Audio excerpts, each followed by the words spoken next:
तो स्वागत है आपका एक नए क्लास में। इस क्लास में हम लोग बात करने वाले हैं एटॉमिक पैकिंग फैक्टर क्या होता है, एपीएफ शॉर्ट में बोलते हैं, या फिर इन्हीं के और भी नाम है, रिलेटिव डेंसिटी ऑफ पैकिंग कह सकते हैं, एटॉमिक पैकिंग फ्रैक्शन कह देते हैं। ये सारे नामों से आता है। अगर किसी का पेपर ऑब्जेक्टिव है तो पूछ लेगा सिंपल क्यूबिक के लिए कितना होगा। हम आपको सब प्रॉपर डिटेल में बता चुके हैं। सिंपल क्यूबिक क्या होता है, एक क्रिस्टल होता है उसमें भाई, ठीक है, सब 8 किनारों पे आपको पढ़ाया हुआ था ना मेरे भाई, ऐसे ही तो बताया था भैया। 8 कॉर्नर्स होते हैं, 8 किनारों पर भैया एक एक क्रिस्टल होता है जो 8 में शेयर होता है। सबको मिला के केवल सिंपल क्यूबिक में एक क्रिस्टल, एक ही मेरे भाई जो एटम है, एक एटम हुआ करता था। उसके बाद बॉडी सेंटर्ड, एक सेंटर में होता है, फेस सेंटर्ड, हर फेस पे एक एक होता है, सब पढ़ा रखा था ना। तो आपसे पूछेगा बॉडी सेंटर्ड के लिए एपीएफ कितना होता है, फेस सेंटर्ड के लिए कितना होता है, सिंपल क्यूबिक के लिए कितना होता है, तो उन सबको हम लोग कैलकुलेट करने वाले हैं आज इस वीडियो में। तो अगर पेपर ऑब्जेक्टिव भी है तो इनका फार्मूला, कितने नंबर कितना पॉइंट मान निकल के आ रहा है, ये सब चीजें आपको, मतलब जो छोटी छोटी चीजें उन्हें हाईलाइट करो, पढ़ो। बाकी तो हम सीरीज लेके आएंगे तो आपको बताएंगे ही भाई, ठीक है। क्या है तो अब देखो एक बात याद रखो, एक यूनिट सेल है। अब यूनिट सेल क्या होता है हमने आपको बताया, अगर पूरा क्रिस्टल लैटिस बनाना है हमें, पूरा क्रिस्टल बनाना, तो उसका जो सबसे छोटा भाग होता है उसे यूनिट सेल कहते हैं। और यूनिट सेल को एक्स वाई जेड हर एक्सिस में अगर घुमाते जाओगे तो इधर एक्स की तरफ पूरा यूनिट सेल बनते चलेगा, वाई की तरफ, और पूरा क्रिस्टल बन के तैयार हो जाएगा। यानी क्रिस्टल का छोटा सा भाग यूनिट सेल होता है, ठीक। तो अब हमने क्या लिखा, जो यूनिट सेल है, किसी यूनिट सेल में एटम्स के द्वारा, अब उसके अंदर एटम है, जैसे हमने आपको बताया बॉडी सेंटर्ड में सब मिला के एक एटम होता है, ठीक है। सॉरी, सिंपल क्यूबिक में एक एटम होता है, बॉडी सेंटर्ड में 2 हो जाते हैं क्योंकि एक सेंटर पे भी होता है, चलता है ना इस तरीके से। फेस सेंटर्ड में जो है 4 हो जाते हैं। तो आपको ये समझना पड़ेगा किसी यूनिट सेल में एटम्स के द्वारा घेरा गया वॉल्यूम, जो एटम यूनिट सेल के अंदर है वो जितना आयतन घेर रहे हैं, और साथ साथ यूनिट सेल का जो पूरा वॉल्यूम है, पूरा जो उसका आयतन है, उन दोनों का जो अनुपात, रेशियो होता है। ये देखो, किसी यूनिट सेल में एटम्स के द्वारा घेरा गया वॉल्यूम तथा यूनिट सेल का वॉल्यूम का रेशियो, इन दोनों का जो रेशियो होता है उसे एटॉमिक पैकिंग फैक्टर कहते हैं। क्या कहते हैं? एटॉमिक पैकिंग फैक्टर कहते हैं। यदि एटम्स का वॉल्यूम V हो, मान लिया जो छोटे छोटे एटम हैं जो जगह घेर रहे हैं उनका वॉल्यूम V है, और जो भैया यूनिट सेल है, पूरा यूनिट सेल है, उसका वॉल्यूम कितना, उसका वॉल्यूम मान लिया V है, तब क्या होगा भाई? तो होगा ये कि एपीएफ का जो मान है, एपीएफ का मतलब एटॉमिक पैकिंग फैक्टर का जो मान है वो V/V हो जाएगा भैया। V/V का मतलब यूनिट सेल का टोटल वॉल्यूम कितना है, टोटल जगह कितनी है, इतनी है, घेरा कितना एटम्स ने, इतनी है। इसे ही हम लोग एटॉमिक पैकिंग फैक्टर कहते हैं। अब इसे कैलकुलेट कैसे करोगे, निकालोगे कैसे, वो समझना पड़ेगा। सुनो, कैलकुलेशन ऑफ एपीएफ सबसे पहले हम लोग निकालेंगे फॉर सिंपल क्यूबिक सिस्टम के लिए। अगर कोई सिंपल क्यूबिक स्ट्रक्चर है तो कैसे निकालोगे?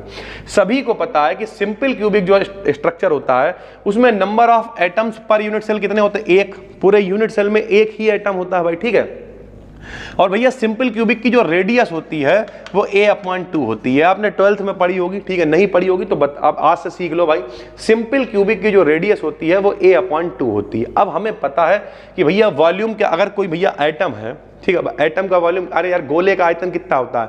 4 स्फीयर के लिए 4/3 पाई आर क्यूब होता है। तो भैया एटम के लिए हम 4/3 पाई आर क्यूब लगाएंगे। आर क्या है? रेडियस है। सिंपल क्यूबिक के लिए रेडियस कितनी होती है? A/2 होती है। यहाँ पे A/2 रख दिया और इस तरीके से हमने हल करा। 4/3 पाई A⁴, 2 दूनी 4 दूनी 8, 2 से काटेंगे 2 दूनी 4, ठीक है, 2 चौक 8, 2 एक कम 2, 2 दूनी 4, यानी कुल मिलाकर 3 दूनी 6 पाई A³/6 आ जाएगा एटम के द्वारा घेरा गया आयतन। टोटल आयतन कितना होगा? सिंपल यूनिट जो सेल है वो क्या है? क्यूब है। और क्यूब का जो वॉल्यूम होता है, वो आयतन होता है, वो भुजा क्यूब होता है, A⁴ होता है भैया, ठीक है। तो वॉल्यूम ऑफ यूनिट सेल कितना हो गया? A⁴ हो गया। तो अब एटॉमिक पैकिंग फैक्टर अगर निकालना है, एपीएफ निकालना, तो घेरा गया आयतन बटे टोटल आयतन। घेरा गया आयतन कितना है? पाई A³/6 है, बटे में टोटल कितना है? A⁴ है। A⁴ से A⁴ कैंसिल हो जाएगा तो पाई/6 आ जाएगा मेरे भाई, ठीक है।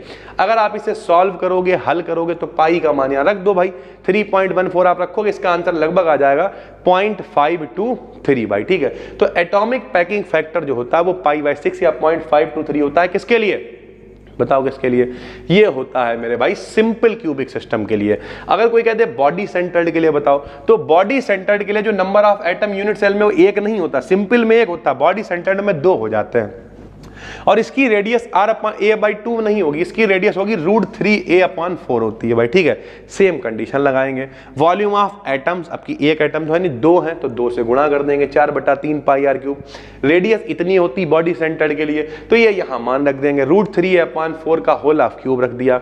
इसे हमने सॉल्व किया भाई, ठीक। सॉल्व करा तो सॉल्व करना 4 चौक 4, 4 गुणे 4, 3 पावर चल रही, 3 बार लिख दिया। √3 है, इसकी 3 पावर आई तो √3 गुणे √3 गुणे √3 आएगा, ये 3 बन जाएगा तो 3√3 आ जाएगा मेरे भाई। इसे हम लोगों ने सॉल्व किया तो b बराबर कितना आ जाएगा, πa³ √3/8 बचेगा। एंड वॉल्यूम, पूरे यूनिट सेल के वॉल्यूम की बात करें तो वो a³ है क्योंकि घन है मेरे भाई, ठीक है। तो AP कैसे निकालेंगे, घेरा गया वॉल्यूम बटे ओरिजिनल वॉल्यूम। हल करेंगे इसके लिए √3π/8 आएगा, हल करोगे इसे तो 0.68 इसके लिए APF आ जाएगा। तो 2 APF हमने निकाल लिए, एक सिंपल क्यूबिक के लिए और एक बॉडी सेंटर्ड के लिए मेरे भाई, ठीक। प्रॉपर नोट्स बनाते हुए चलो। तीसरा क्या है, for face centred cubic. Face centred cubic में 4 एटम हो जाते हैं, कोई दिक्कत नहीं। और इसके लिए रेडियस कितनी हो जाती है, रेडियस हो जाती है √2a/4। अब ये रेडियस भी भैया याद रखना, याद रखो जिनके पेपर ऑब्जेक्टिव हैं उनसे ये भी पूछ सकता फेस सेंटर्ड क्यूबिक के लिए रेडियस कितनी, तो √2a/4 याद रखो, ठीक है। ऐसे उसमें a/2 पता होना चाहिए, ठीक। तो number of atoms per unit cell कितने हैं, 4 है। रेडियस ऑफ द एटम कितनी है, √2a/4 है। इसलिए वॉल्यूम कितना भैया 4 है तो 4 से गुणा करनी पड़ेगी। 4 वॉल्यूम 4/3 πr³ है। r का मान √2a/4 होल पावर 3 हो गया। 4 ऐसे ही आ गया, 4/3 पाई ऐसे आ गया। इसे सॉल्व कर लिया भैया, सॉल्व करने के बाद घेरा गया आयतन निकल आएगा कितना, πa³ √2/6 आ गया, ठीक। घेरा गया आयतन है। And volume of the unit cell, अगर यूनिट सेल की बात करें तो b बराबर a³ आ गया। ये टोटल वॉल्यूम हो गया। घेरा गया आयतन बटे में टोटल आयतन APF बन जाता है। APF मतलब एटॉमिक पैकिंग फैक्टर बन जाता है। तो ये आ गया एटॉमिक पैकिंग फैक्टर। इसे काटेंगे पीटेंगे तो हल होके आएगा √2π/6 या फिर इसी को कहते हैं 0.74 मेरे भाई। तो इसमें क्या क्या, सबकी रेडियस याद कर लो, body centred, face centred, simple cubic, सबका APF कितना निकल के आता है ये याद कर लो, पाई की फॉर्म में भी और पॉइंट की फॉर्म में भी, अगर आपके पेपर ऑब्जेक्टिव हो रहे हैं। बाकी जब हम प्रैक्टिस कराएंगे तो हम आपको ये सारी चीजें वैसे ही करा देंगे, तो बिल्कुल भी टेंशन लेने की जरूरत नहीं है मेरे भाई, ठीक है। तो उम्मीद करते हैं आपको एटॉमिक पैकिंग फैक्टर पूरा समझ में आ गया होगा। कोई भी दिक्कत नहीं है, बिल्कुल कायदे से सारे टॉपिक्स को हम कवर कर रहे हैं। कोई भी ऐसा इंपॉर्टेंट टॉपिक, अगर आपके पेपर डिस्क्रिप्टिव भी हैं तो अगर कोई भी ऐसा इंपॉर्टेंट टॉपिक जो छूट रहा है उसे हम कवर करेंगे, बिल्कुल भी कोई टेंशन लेने की जरूरत नहीं है। और आज जैसे 2 वीडियोस हमने शूट करी है, कुछ लोग कहेंगे यार 5 मिनट की वीडियो, 10 मिनट 5 मिनट की नहीं है, ये सब लिखना पड़ता है बैठ के भाई। और केवल यहीं का कॉन्टेंट थोड़ी है, आप देखो ये सब आज ही लिखा है बैठ के, बहुत सारे पन्ने नीचे पड़े हुए हैं, 20-20 30-30 पेज पूरे दिन लिखते हैं बैठ के यार। तो ऐसा नहीं है कि काम नहीं हो रहा है। देखो यूट्यूब चैनल पे भी वीडियो जाती है 2-2 3-3 4-4 5-5 दिन में 10-11 वीडियो एक एवरेज रहती है, क्योंकि बाकी 14 से 15 कोर्सेज यहाँ पे, और देखो कितना कंटेंट है उसमें। तो ओवरऑल बात यही है। बाकी अब हम पूरा फोकस कर रहे हैं 6 सेमेस्टर के ऊपर। उम्मीद करते हैं आपको मजा आएगा। चलिए ठीक है, और बाकी कोई दिक्कत हो इंस्टाग्राम पे BD Academy को फॉलो कर लेना, वहाँ पर मैसेज कर देना, हम जरूर देखेंगे। चलिए ठीक है, फिर मिलते हैं, तब तक के लिए धन्यवाद, थैंक यू।